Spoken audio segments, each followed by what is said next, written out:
Usai viral batal nikah, gegara Rp700.000. Dona bantah disebut kabur, minta maaf hingga sebut fitnah.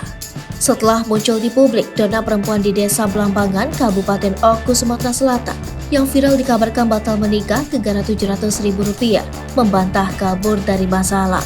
Saya tidak melarikan diri, itu saya ke tempat saudara saya di Desa Pagar Bulan, dia mau pindah rumah mau syukuran. Bukti syukuran itu saya ada, ujar Dona di Polsek Pengandonan Oku, Sumatera Selatan.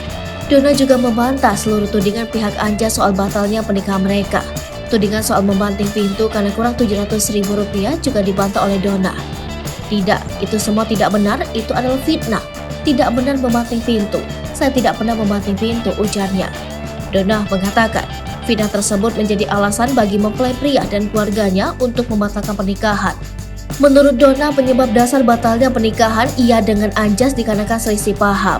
Dalam kesempatan itu, Dona juga menyampaikan permintaan maaf kepada seluruh warga Desa Blambangan karena kasus batal menikah yang kini jadi sorotan.